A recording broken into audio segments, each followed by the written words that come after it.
another cog in the great machine. But in a heart, bit of Well, it's almost time to kick off the United We Stand surf rally at Avoca Beach. The Master of Ceremonies, Ian Charlton, is going to have his work cut out to get people to leave the shade. It's bloody hot on the beach. Ladies and gentlemen, I appreciate it. It's very, very warm and it's lovely out here in the blue sky. Guys, if we could just gather together in our blue t-shirts and things here in the front, that would be wonderful. Given that we have Channel 10 doing some photography up there, it would look really nice if we had a crowd here. I'm sure you can appreciate that if we can show and demonstrate some support for our causes, that message will go far and wide today. This is a really impressive coming together. 9 groups, all environmental in one way or another, and all frustrated due to not being listened to by the government. When they first got their approval to do it, they were paying the Liberal government It's their mandate to ravage the environment for a shoot for the almighty dollar. The Liberals are sitting on the fence, they're not. Today we'll hear from the residents all the way from Newcastle to Benzel, from Cowra to Carryong, and although our issues are very different, we are united by one common theme. We have had enough. There's the protest rally. You ready to make some noise? I can't hear you. You ready to make some noise? That's more like it. Good morning, everybody. My name is Tassin Barnard, and I am from Australia Walkabout Wildlife Park in Calgary. Rockland, New Zealand has run a small sand mining operation at Calgary in recent years, but is now seeking to extend this to 4 times the size, to be a massive sand mining operation. And it will be irreparable. You cannot fill in the hole once it's dug.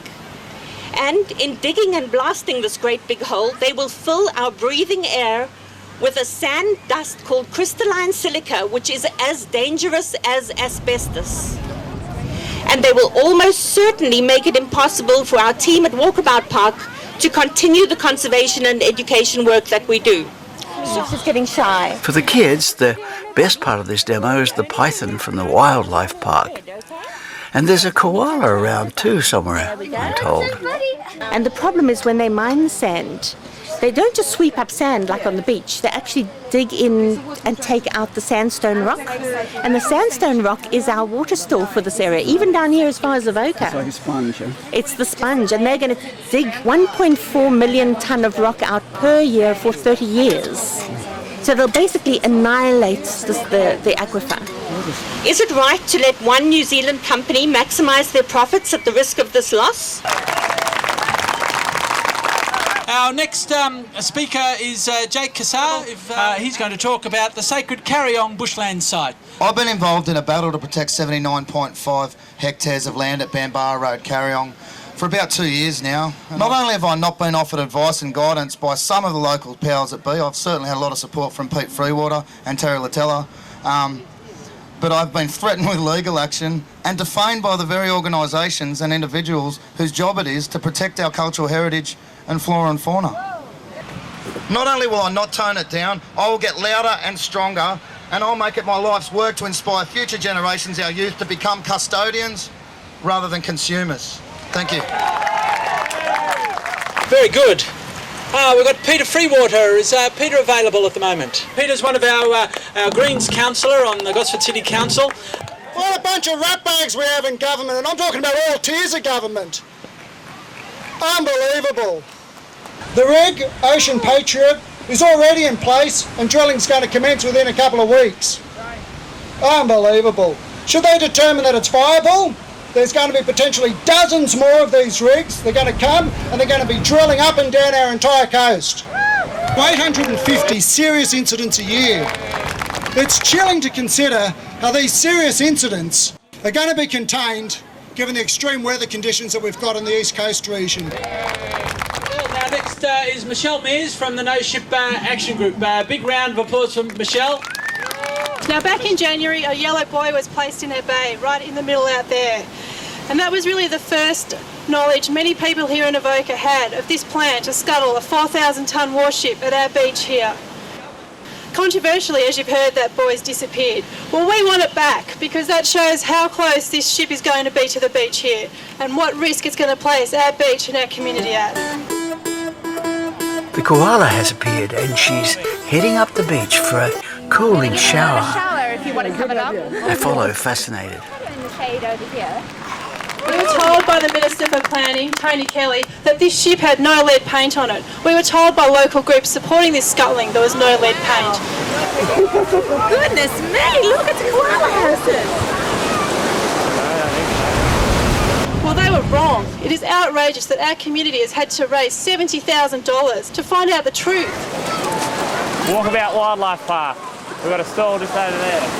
As I go after the little creature, so trusting, calm, on the arm of her minder, I think what a super attraction she is. How fascinating, inspiring for young and old. Where did you find that? Oh, I was just swimming in the ocean. I had to dive in and rescue it. Oh, actually, that's pretty good. Oh, I don't want to soak her, but I don't want her to steam up. While everyone's here, let me take this opportunity to hand out the brokers. We're dealing with a situation which is just unsound. It's about as unsound as the substation. It's about as unsound as the destruction that the coal mining industry is doing to our environment. And it's all part and parcel of big government mentality.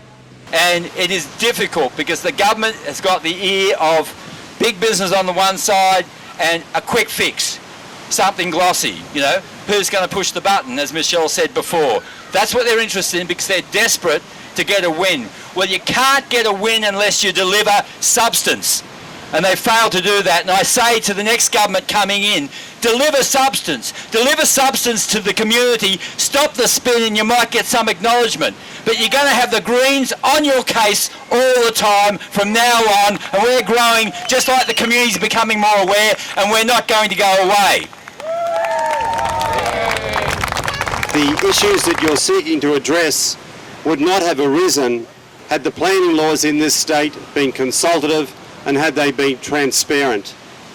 The New South Wales Coalition is pledged to rewrite the planning laws in New South Wales, and point 5 of that 5-point plan for New South Wales is to devolve power back to local communities so that local communities will make the decisions that affect themselves.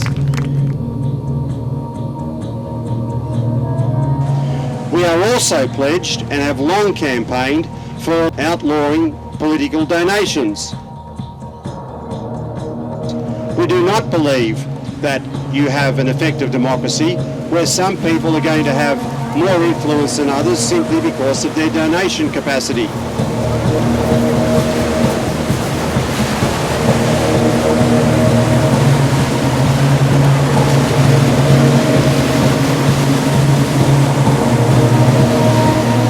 Over the Central Coast are here to remind our political leaders that once elected, it is not in their mandate to sell out all that we hold dear to the highest bidder. It is not in their mandate to ravage the environment in pursuit of the mighty dollar. And it is not in their mandate to ignore the will of the people.